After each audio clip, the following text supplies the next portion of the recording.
Sean bienvenidos una vez más al canal. Aquí tenemos dos triángulos rectángulos. Aquí tendríamos el primer triángulo rectángulo en cuyos vértices se encuentran tres cargas eléctricas. Una carga Q1 positiva de 6 microcoulomb. En el vértice inferior tenemos una carga Q2 positiva de 4 microcoulomb. Y en el siguiente vértice inferior tenemos una carga Q4 negativa de menos 16 microcoulomb. En el otro triángulo, que es este que se está formando acá, también tenemos tres cargas eléctricas. La carga Q1, 6 microcoulomb. La carga Q4 negativa de menos 16 microcoulomb. Y en el vértice inferior derecho tenemos la carga Q3 de 12 microcoulomb. En este ejercicio te podrían solicitar determinar la fuerza resultante, pero para determinar la fuerza resultante te deben indicar sobre qué carga vas a identificar esa fuerza resultante. Si es la carga Q1, donde se desea determinar la fuerza resultante, o si deseas determinar la fuerza resultante sobre la carga Q2, o sobre la carga Q4, o sobre la carga Q3.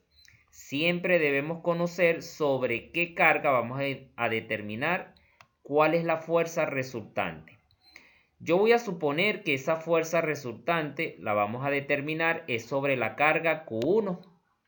Si vamos a determinar la fuerza resultante sobre la carga Q1, entonces el siguiente paso sería diseñar un plano cartesiano, y en dicho plano cartesiano vas a dibujar este triángulo tal cual como está acá, tomando en cuenta que nuestra carga en estudio es la Q1.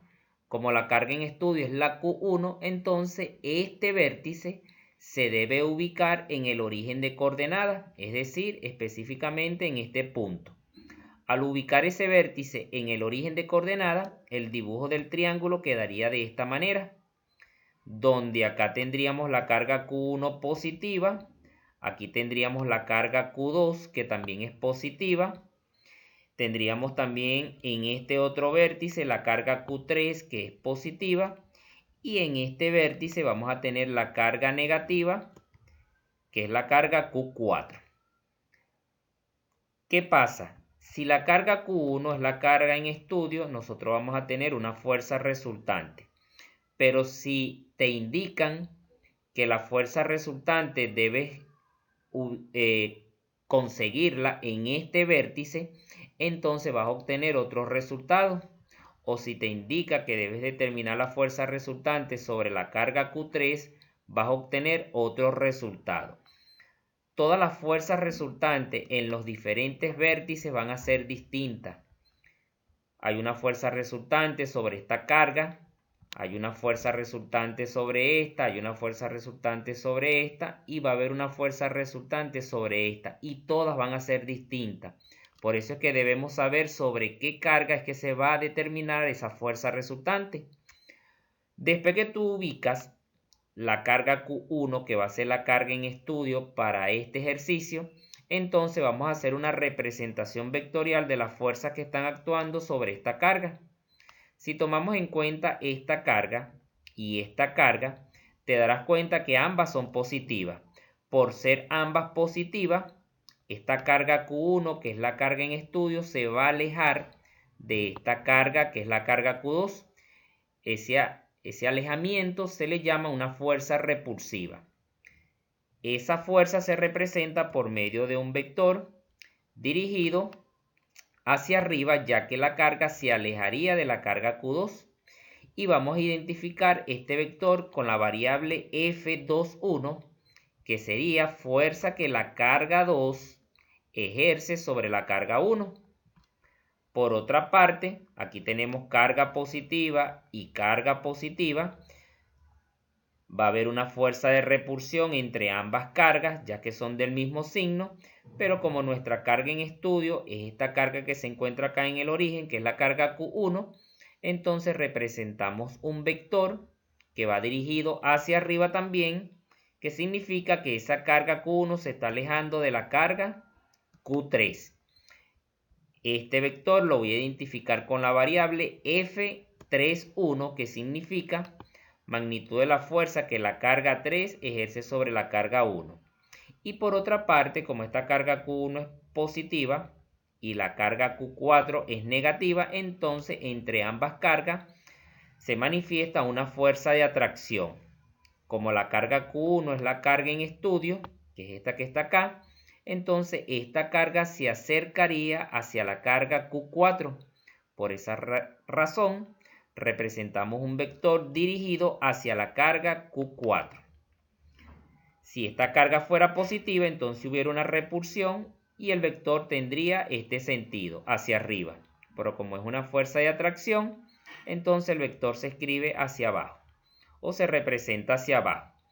Este vector lo voy a identificar con la variable F41, que significa magnitud de la fuerza que la carga 4, que es esta que está acá, ejerce sobre la carga 1.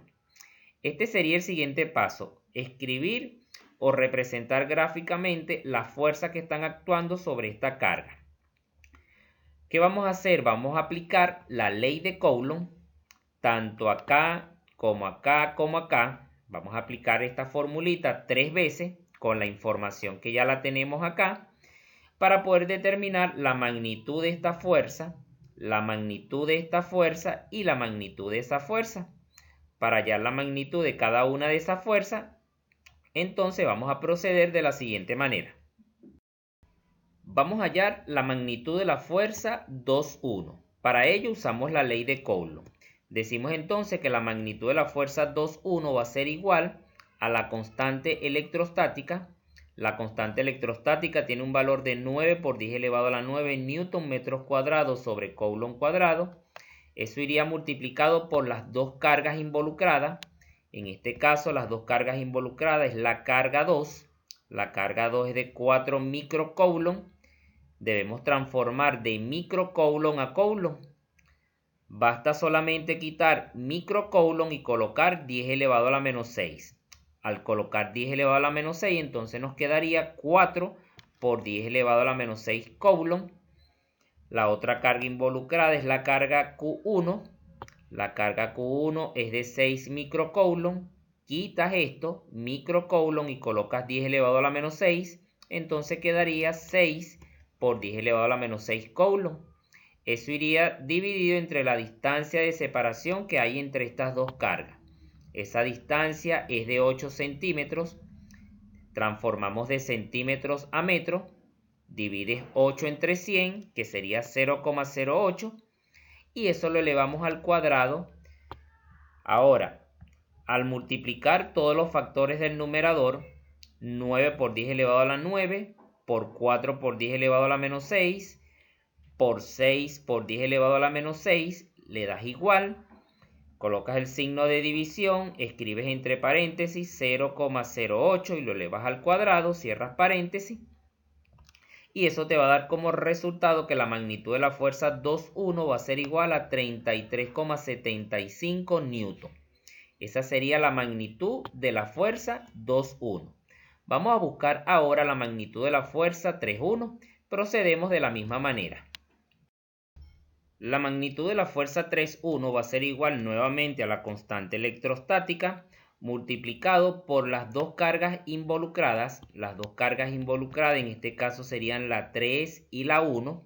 Sustituimos el valor de la carga 3, en este caso es 12 microcoulomb. Cambias microcoulomb por 10 elevado a la menos 6. Cuando tú multipliques 12 por 10 elevado a la menos 6, eso te va a dar como resultado 1,2 por 10 elevado a la menos 5 coulomb. Sustituyes el valor de la carga Q1, nuevamente 6 microcoulomb transformado a coulomb sería 6 por 10 elevado a la menos 6 coulomb, dividido entre la distancia de separación entre la carga 3 y la carga 1. Esa distancia de separación es de 15,48 centímetros. Dividimos para transformar a metros entre 100 y nos da como resultado 0,1548, y eso lo elevamos al cuadrado. Multiplicamos todos los factores del numerador y lo dividimos entre esta potencia y obtenemos que la magnitud de la fuerza 3,1 va a ser igual a 27,04 newton. Esa sería la magnitud de la fuerza 3.1. 27,04 newton. Nos faltaría hallar la magnitud de esta fuerza. Para hallar la magnitud de esta fuerza procedemos de la misma manera.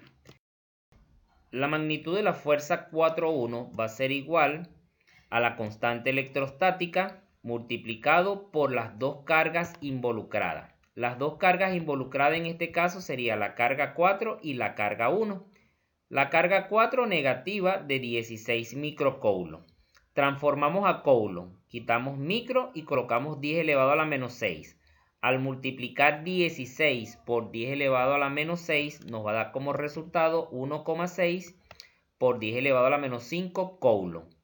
La carga 1 es de 6 microcoulomb, transformado a coulomb sería 6 por 10 elevado a la menos 6 coulomb.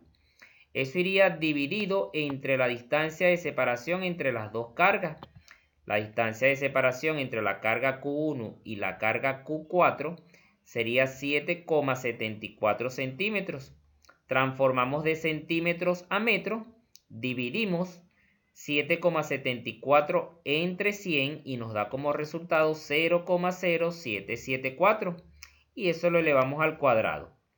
Multiplicamos todos los factores del numerador. Ese resultado lo divides entre el resultado de esta potencia y obtenemos como resultado que la magnitud de la fuerza 4.1 va a ser igual a 144,22 newton. Entonces, como ya conocemos la magnitud de la fuerza 2.1, que es de 33,75 newton, la magnitud de la fuerza 3.1, que es 27,04 newton, y la magnitud de la fuerza 4.1, que es de 144,22 newton, entonces vamos a poder hallar la magnitud de la fuerza resultante. Pero antes quiero decirte dos cosas. La primera, cuando sustituimos cargas negativas en la ley de Coulomb, tal cual como la carga 4, no vas a colocar el signo, porque lo que estamos buscando es la magnitud de este vector, y la magnitud de este vector siempre va a ser positiva. Por esa razón no coloco el signo de menos. Y la otra cosita es que para poder hallar la magnitud de la fuerza resultante, cuando las magnitudes de las fuerzas tienen ángulos, tal cual como acá, que se va a formar un ángulo y se va a formar otro ángulo, entonces vamos a necesitar esos ángulos para poder hallar la magnitud de la fuerza resultante. El ángulo que forma la magnitud de la fuerza 3.1, si te das cuenta, las cargas involucradas es la 3 y la 1. Entre la carga 3 y la carga 1 se está formando un ángulo con respecto a la horizontal de 30 grados. Esos 30 grados lo vamos a necesitar y lo colocamos acá. Y las cargas involucradas, la 2 y la 1, aquí está la carga 2 y aquí está la carga 1. Estas dos cargas forman un ángulo con respecto a la horizontal de 75,52 grados. Esta sería la horizontal, entonces aquí se forma un ángulo de 75,52 grados. Estos dos ángulos los necesitamos para poder hallar la magnitud de la fuerza resultante. Ahora sí, vamos a proceder de la siguiente manera. Aquí tenemos las tres fuerzas o las tres magnitudes de las fuerzas que están actuando sobre la carga Q1. Te darás cuenta que la magnitud de este vector 2,1 es mayor a la magnitud de este vector 3,1 y que la magnitud del vector 4,1 es mayor que la magnitud de estos dos vectores. Por esa razón he realizado una representación gráfica de esos vectores que son proporcionales a las cantidades que hemos obtenido en el procedimiento anterior. Entonces, la magnitud de la fuerza 2,1 tiene dos componentes y la magnitud de la fuerza 3,1 también va a tener dos componentes. 2,1 tiene una componente sobre el eje X que voy a identificar con la variable F21 en X, y esta fuerza también tiene una componente sobre el eje Y que voy a identificar con la variable F21 en Y, ya que viene de esta fuerza. Y esta fuercita que tenemos acá, la 3,1, también tiene dos componentes, una componente sobre el eje X negativo, que voy a identificar con la variable f31 en X, y una componente sobre el eje Y positiva, que voy a identificar con la variable f31 en Y. Entonces, tenemos dos componentes en X, tenemos dos componentes en Y debido a la magnitud de estas dos fuerzas. Esta fuerza que tenemos acá, la 4,1, va a tener una componente sobre el eje Y negativo, que es ella misma. Ahora bien, debemos hallar la magnitud de estas dos componentes y la magnitud de estas dos componentes, haciendo uso nuevamente de trigonometría. La componente 2,1 en X va a ser igual a la magnitud de la fuerza, que es 33,75 multiplicado por el coseno del ángulo. El coseno del ángulo es este ángulo que se está formando acá, que forma esta fuerza con respecto al eje X. Sustituimos los valores, 33,75, sustituimos el ángulo, usamos nuestra calculadora y la magnitud de la componente 2,1 en X va a ser igual a 8,43 newton. La magnitud de la componente 3,1 en X va a ser igual a menos la fuerza 3,1 multiplicado por el coseno del ángulo que se forma. La fuerza 3,1, 27,04 newton. El ángulo va a ser de 30 y colocamos un signo de menos debido a que esta componente está sobre el eje X negativo. Sustituimos los valores, 27,04, que es la magnitud de la fuerza. Sustituimos el ángulo, que es de 30 grados. Aquí está 30 grados. Aquí está la fuerza, 27,04.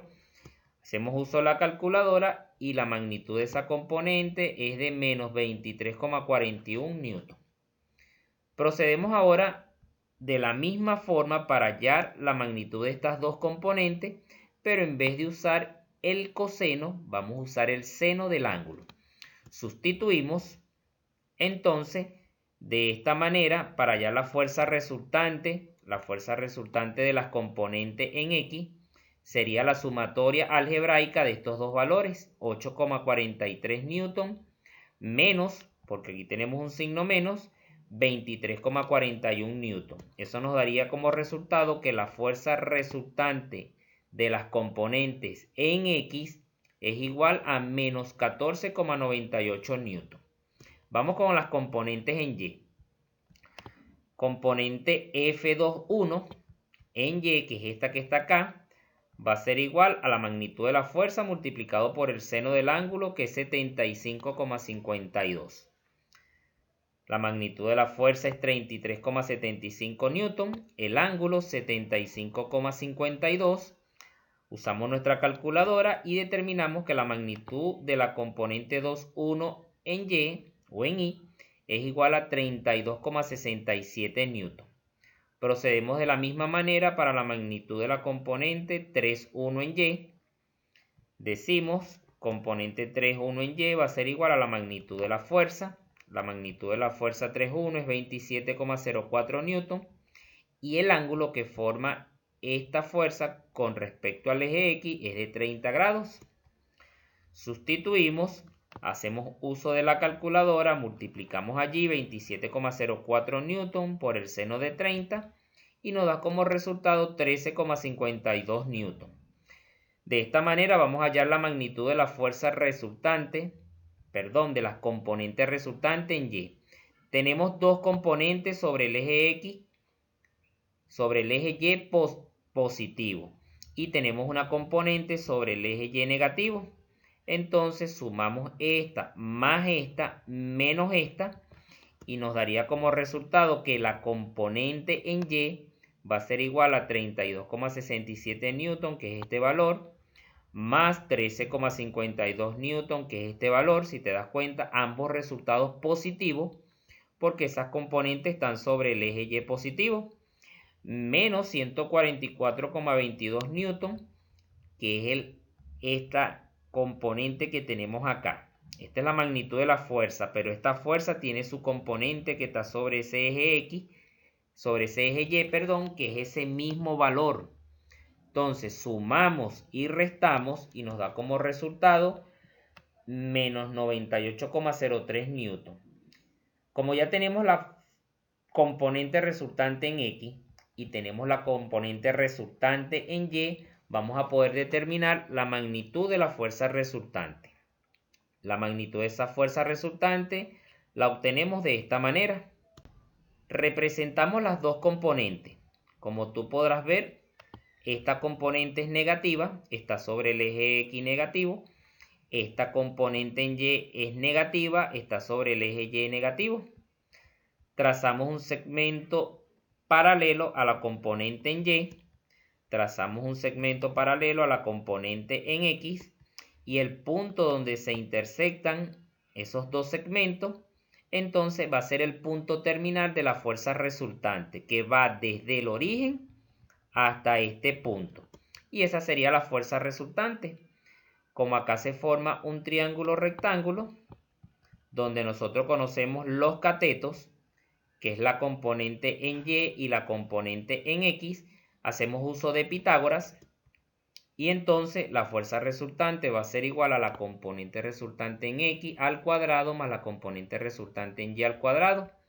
Sustituimos esta componente, menos 14,98 newton. Sustituimos esta componente,